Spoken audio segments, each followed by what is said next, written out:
Bonjour, bonsoir, moi c'est Martine Kassongo. Nous sommes là en continuation de notre série sur comment vivre une vie équilibrée. Nous avons dit qu'il y a plusieurs façons d'aller chercher l'équilibre mental, l'équilibre physique, l'équilibre dans l'alimentation, l'équilibre dans le travail, l'équilibre dans tout ce que nous faisons. Vraiment, il nous est conseillé d'être équilibré. La base, aujourd'hui, nous parlons de la base d'une bonne santé mentale. L'équilibre est le facteur qui influence la santé mentale. Les mesures adoptées pour maintenir une bonne santé mentale. D'abord, nous allons commencer par une bref description. Être en bonne santé mentale ne correspond pas simplement au fait de ne pas présenter de troubles mentaux. Une personne peut vivre avec un trouble mental et expérimenter tout de même un bien-être émotionnel. C'est traduisant par une vie équilibrée et satisfaisante. L'inverse est aussi vrai. L'absence de trouble mental n'est pas une garantie de bien-être émotionnel. Voilà un peu, ça c'est vraiment une définition que nous sommes allés trouver quelque part. Le fait d'être en bonne santé physique, être en bonne santé mentale permet de se sentir bien dans sa peau. Ça, c'est ce qu'il faut retenir en général. Permet également de profiter pleinement de la joie de la vie. Maintenir une bonne santé mentale est aussi une meilleure façon de se préparer à travers le moment difficile de la vie. Parce que tout simplement, au niveau du mental, nous sommes équilibrés. Mais bien sûr, ce n'est pas par notre force. C'est pourquoi je vais vraiment revenir tout au long à plusieurs versets bibliques qui nous dit, par exemple, Ésaïe 26, 4, qui nous dit « Confiez-vous à l'Éternel à perpétuité, car l'Éternel est le rocher de siècles. » De Samuel 22, 3 nous dit « Le voix de Dieu sont parfaites, la parole de l'Éternel est éprouvée. Il est un bouclier pour tous ceux qui se confient en lui. » Donc, quand vous confiez à Dieu, nous savons qu'il nous donne de l'équilibre. Base d'une bonne équilibre santé mentale. L'équilibre. Pour se maintenir en bonne santé mentale, il est recommandé de s'établir un certain équilibre entre les divers aspects de la vie. C'est ce que nous sommes en train de parler. En effet, la vie, comme l'avait dit tout au début, en m'entretenant avec Pasteur Nathalie, m'a dit, en effet, la vie, c'est l'équilibre.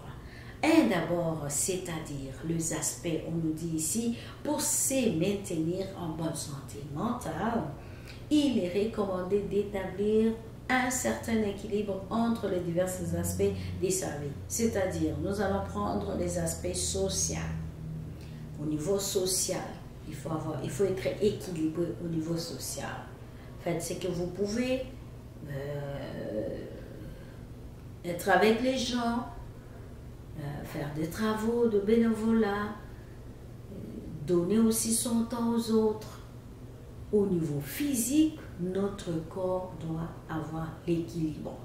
C'est-à-dire bien manger, se sentir bien, marcher, dépenser de l'énergie. Voilà ce que nous pouvons faire. Au niveau mental aussi, aspect mental dont nous parlons. Économique, l'équilibre économique aussi, c'est-à-dire même quand il y a des personnes, dès qu'ils sont dans un magasin, dès qu'ils voient les choses, ils doivent nécessairement acheter. Ne vous détrompez pas, même quand on dit spécial, ça veut dire que quelque part, vous allez les payer. Donc, vous n'allez pas prendre tout ce que vous tombez, puis qui vous tombe sur vos yeux, parce que c'est un spécial, ça va les pourrir, vous allez encore les jeter. Spirituel, on y reviendra avec une émission. L'équilibre spirituel et émotionnel aussi, c'est aussi une partie de l'équilibre mental. Le période de la vie, parcours social, cheminement professionnel, vie sociale, tout ça c'est très important d'avoir de l'équilibre dans tout. Les périodes de la vie, il y a des périodes où vous vous sentez fatigué, aménagez-vous aux efforts limités. Par exemple, donnez-vous le temps de vous reposer, de reconstituer votre repos. Parcours scolaire, il y a un temps où on donne, c'est pas pour rien qu'il y a aussi des vacances. Il y a un temps où on donne, vous étudiez, mais pendant les vacances, profitez-en. N'allez pas encore faire d'autres peut-être études pour combler ces temps-là. Vous n'allez pas vous reposer à la reprise de cours. Les difficultés, des défis rencontrés viennent parfois faire pencher la balance d'un côté ou d'un autre. J'avais parlé de travail. Il y a des personnes, quand ils travaillent, ils n'ont plus de repos. Ils travaillent 3-4 jobs. Ils travaillent le matin, ils travaillent de nuit. Ils dorment à peine peut-être 3 heures. Oui, un certain temps, le corps va donner. Et un moment, quand il va s'arrêter, il va vraiment s'arrêter. Et ça va être très, très difficile. Les défis viennent parfois pour faire pencher, je l'ai dit, par exemple, vous avez le défi financier, vous dites que vraiment, je vais me donner travailler, mais quand vous allez finir, ou par exemple, à payer ces dettes-là, d'autres défis vont encore se pointer à l'horizon. Vous pouvez alors, pertinent de se questionner sur le changement à faire afin de favoriser le maintien de la santé mentale.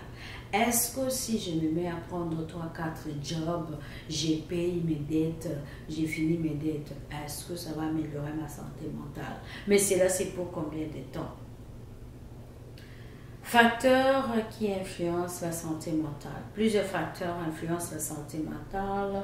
Nous avons par exemple le caractéristique biologique générique par exemple.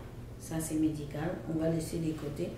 D'autres caractéristiques personnelles, par exemple, l'habitude de vie, le comportement, les niveaux d'estime de soi. Donc, tout c'est vraiment de problèmes qui vont nous créer des problèmes au niveau de santé mentale. L'habitude de vie, comment tu passes ta journée, est-ce que tu prends le temps de méditer, est-ce que tu prends le temps de lire la Bible, parce que vraiment moi j'ai trouvé que la Bible a vraiment des solutions dans tous les côtés. Des versets qui vont te vraiment donner du courage, qui vont te relever, qui vont te donner la force, tout ça, on les trouve dans la Bible. Dans l'habitude, j'ai dit les comportements, tu te comportes comment en face des autres, tu te comportes comment, ça aussi, il faut vraiment de l'équilibre, parce que dans la société, il n'y a pas que nous, il y a aussi l'autre. Donc, fais ce que tu aimerais aussi qu'on fasse pour toi. Les niveaux d'estime de soi, de plus en plus, parfois, il y a des gens qui n'ont plus l'estime de soi. Nous sommes de belles créatures que le Seigneur a créées. Moi, je le dis toujours, je suis une belle créature du Seigneur. Dieu m'a créée, je m'aime, je suis belle. Et il faut vraiment avoir l'estime de soi. Ça aide. Parce que si vous n'avez pas l'estime de vous-même, vous ne pouvez pas aussi accorder aux autres ou encore considérer les autres. Les expériences vécues à l'enfance, ça peut aussi troubler notre équilibre mental, c'est vrai.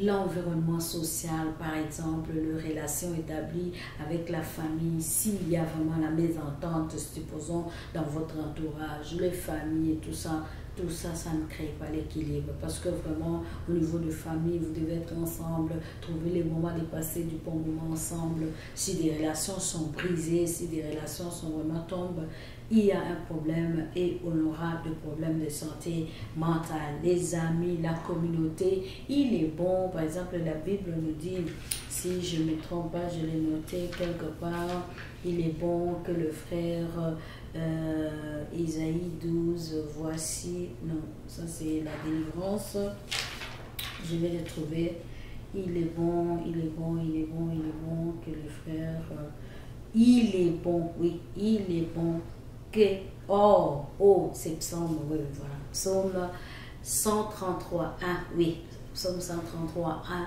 oh qu'il est bon et tout que des frères de demeurer ensemble.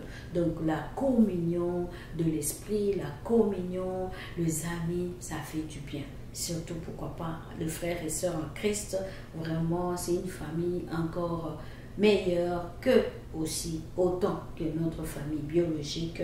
qu'il est bon d'être en communauté. Quand vous êtes en communauté, vous vous sentez utile, vous donnez aussi, vous donnez pour les autres, très très important. Le milieu de vie, par exemple, le lieu de résidence, si l'hébergement, le milieu familial. Prenons la personne, par exemple, l'exemple ici, la personne qui est quelque part hébergée, par exemple, dans le résidence pour personnes âgées, mais si cette personne-là n'est pas bien traitée, ou il se sent mal, il n'a pas de visite, délaissé à lui-même, vous savez que cette personne-là ne pourra pas avoir de l'équilibre au niveau de mental. Même en famille, quand un enfant est maltraité, un enfant qui n'est pas bien aimé n'aura pas l'équilibre mental. Le milieu de travail, les relations professionnelles, ça nous aide aussi à maintenir notre équilibre mental. Par exemple, les conditions de travail, les facteurs psychosociaux, possibilité de prendre des décisions liées à ces tâches.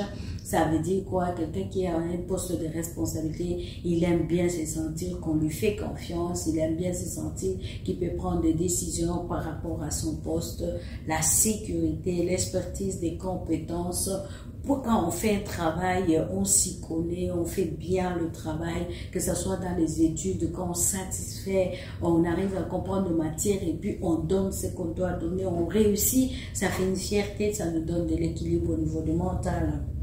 Le contexte économique, par exemple, le coût des biens de consommation permettent à répondre aux besoins primaires. Nous voyons aussi des gens qui vont vraiment à cause, c'est vrai, ça peut arriver de la vie qui devient de plus en plus dure, la vie à cause de cet équilibre ou encore de contexte économique plus élevé, ça va pousser parfois même à faire des problèmes de déséquilibre mental dans la société. Le chômage peut aussi amener la personne vraiment à perdre l'équilibre mental. Distribution des richesses dans la société, il est impossible d'agir sur certains facteurs comme l'hérédité.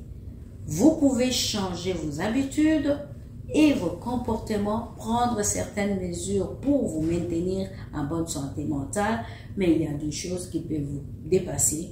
C'est pourquoi allez chercher de l'aide. Cherchez de l'aide, passez le temps à lire les versets, j'en ai cité quelques-uns.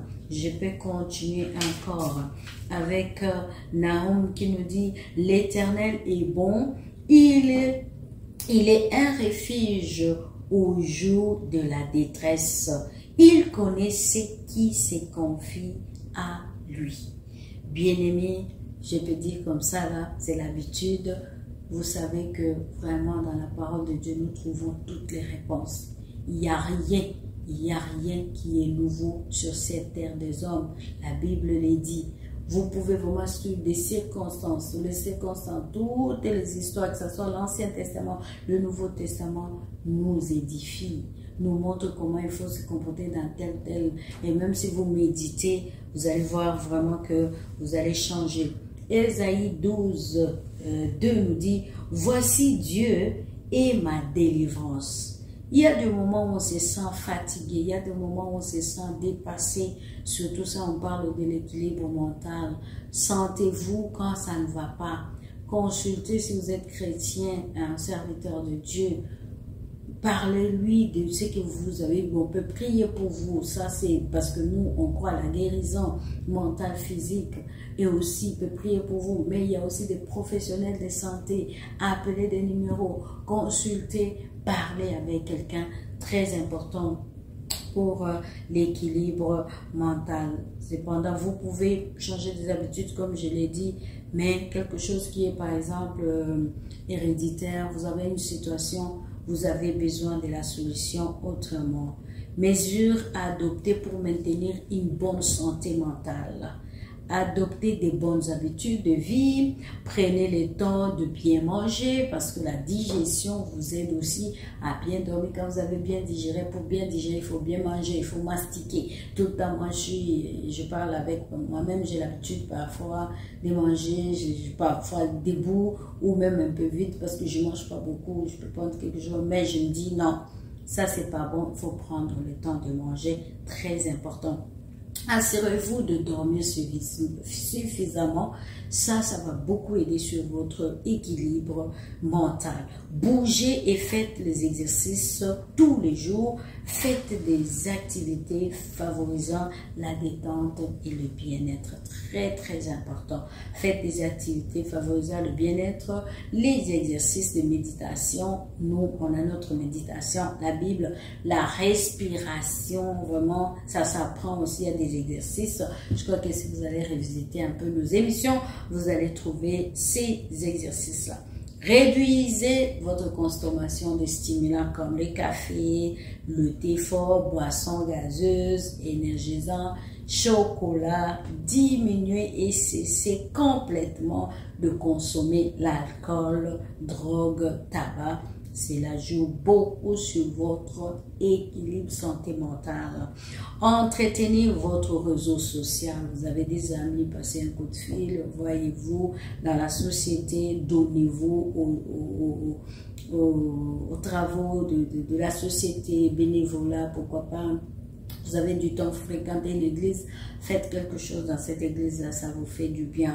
Entretenez des relations positives avec votre entourage, la famille, les amis, voisins, collègues de travail, etc.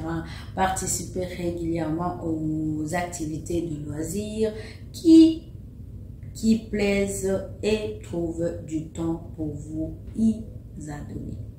Donc, voilà un peu pour notre partie de santé mentale. Je ne parle pas ici comme professionnel, c'est vraiment juste de conseils pratiques que nous pouvons faire, mais vous avez besoin de consulter, vous avez des questions spécifiques, vous vous sentez dans le besoin de consulter. Vous connaissez qu'il y a tant de services, surtout au Canada, un peu partout. Allez-y voir le psychologue. Allez-y voir le médecin, allez-y voir le responsable de l'église ou encore le pasteur qui font aussi l'encadrement spirituel. Je pense que pour les éléments conseils, on en a eu de ce côté-là, mais on va continuer. On aura à recevoir des personnes qui s'y connaissent, des personnes qui ont vraiment la spécialité dans le domaine pour nous parler, entre autres aussi, des aspects ou des éléments qu'on ne peut pas parler en tant que profane. Voilà, on s'arrête là aujourd'hui pour cette émission de l'équilibre mental. Voilà, j'ai terminé. On s'est dit, on garde confiance, on est ensemble et on continue. Et nous avons parlé des descriptions d'une bonne santé mentale, l'équilibre et facteurs qui influencent la santé mentale en conseils pratiques. Voilà, j'ai terminé. Restez connectés. Vous pouvez aussi nous suggérer quelques conseils. Vous êtes professionnel, manifestez-vous. Vous voulez nous voir ou bien nous pouvons vous recevoir aussi pour nous parler de votre expérience. Merci, à la prochaine et surtout écrivez-nous, posez vos questions. Donnez votre contribution à nos téléspectateurs. Nous avons ainsi terminé pour cette émission aujourd'hui. Au revoir chez vous. Bye bye.